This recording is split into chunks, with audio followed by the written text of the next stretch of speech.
talk about U.S. globalism. I'm one of those people who believes that U.S. foreign policy is not stupid or confused, but it's very rational and it's very consistent.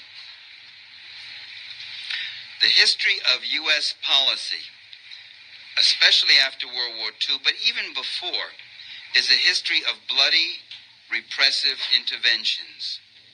Most Americans would be shocked to hear about this. Most Americans believe that the United States is a force for good and virtue and democracy in the world. The gap, the difference between what Americans believe that U.S. leaders are doing in the world and what these U.S. leaders have actually been doing is one of the great propaganda achievements of the last century. The truth of the matter is, and it's not the United States. I may sometimes lapse and say the United States. Every time I say United States, I don't mean the United States because we're the United States. I mean U.S. leaders. U.S. leaders profess a dedication to democracy, yet over the last 50 years, the U.S. national security state has been a key force in overthrowing reformist democratic governments in Guatemala, in Guyana, in the Dominican Republic, in Brazil, Chile, Uruguay, Syria, Indonesia under Sukarno, Greece twice, Argentina twice, Haiti, Bolivia, and other countries. It's a very incomplete list. Those are the ones I wrote down on the plane, just come to my head. And replace them in each case with pro-capitalist military regimes that open up their markets, resources, and cheap labor. By cheap labor, I mean unorganized labor. I mean underpaid labor. I mean labor that's intimidated by goon squads and death squads. Open them up to U.S. corporate investors on terms that are completely favorable to the investors. U.S. has been active in covert actions and proxy mercenary wars against popular revolutionary governments in Cuba, Angola, Mozambique, Ethiopia, Portugal, South Yemen, Nicaragua, Cambodia, East Timor, Western Sahara, and elsewhere. Another incomplete list. Against reformist governments in Egypt, Lebanon, Peru, Iran under Mossadegh, Syria, Zaire, Jamaica, the Fiji Islands, Afghanistan. U.S. forces with direct aggression and invasion have attacked just in recent years, in the last few decades, Vietnam, the Dominican Republic, North Korea, Laos, either with direct total invasion or aerial attack or both. North Korea, Laos, Cambodia, Yugoslavia, Lebanon, Grenada, Panama, Libya, Iraq twice, Somalia.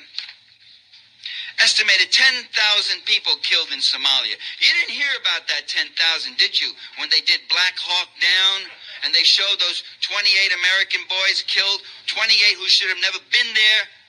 And we support our troops. We want to take them and bring them home. That's the real support. You saw that, all that fighting and all that. They didn't tell you that 10,000 Somalians were killed by U.S. jets and missiles and whatever else. Hundreds of thousands have been killed in Iraq. Tens of thousands died every week, all through the 12 years of sanctions. I visited Iraq in 99. When I was there, the bombings didn't start again. The bombings never stopped. The bombings were going on all through those 12 years. 2-3 times a week, somebody were getting killed. In the short 7 days I was in Iraq in November 2000, a school was hit and 4 students were badly injured and 2 teachers were killed just in the week I was there by American bombs. And that stuff kept going on. 3 million were killed in Vietnam. 300,000 Vietnamese are still missing in action. We talk about our missing in action. Vietnam was, 1,200 now. Where are they? Where could they be? They have 300,000 missing, blown to pieces, gone, whatever. 500,000 in Laos. were killed. And that's not the only victims. There's the victims who survived. They're the victims with shattered bodies, with shattered spirits and minds. They're the victims who lost everything, who spent a lifetime trying to recover from that. 300,000 killed in East Timor by that deranged murder machine known as the Indonesian Army, trained, equipped, paid, and advised by the Pentagon, the CIA, and the U.S. National Security State. 80,000 killed in El Salvador. Finally acknowledged, finally, and the New York Times acknowledged, 30 years later, acknowledged that 205,000 were killed in Guatemala. And the president, our peerless leader of that time, slimebag Bill Clinton, goes down and says, I apologize. Oh, okay. Well, he apologized. That makes it all okay now. 205,000 killed by death squads, by extermination programs. 600 Mayan villages. 600 of these villages, every man, woman, and child in them killed by Rios Montt, General Rios Montt, protege of the School of the Americas, protege of the CIA. Over 1 million people killed in Mozambique. We never heard a word about this in the media because it was a CIA war. Over 2 million killed in Angola in a war that went on for 30 years, which didn't have to go on at all, except that UNITA was equipped and financed by the U.S. All through the Middle East, popular movements, workers' movements, unions, student movements, farmer collectives, all of them destroyed, shattered, battered down. In Turkey, in Iraq, Iran, Egypt, Syria, Saudi Arabia, Lebanon. Saudi Arabia, that obscenely filthy, rich, corrupt family wouldn't last 3 weeks if they didn't have U.S. guns behind them. The people of Saudi Arabia ready to get rid of them. And we could go on. 21 countries in Africa that have had enormous amounts of U.S. arms, bribes, all of this, to put in the most retrograde, repressive, and corrupt rulers to destroy every popular movement, every democratic movement that emerges. These people are perfectly capable of democracy. These people are perfectly capable of viable production. These people are perfectly capable of organizing their markets and their labor. They're perfectly capable. They aren't allowed to do it because of this kind of destruction.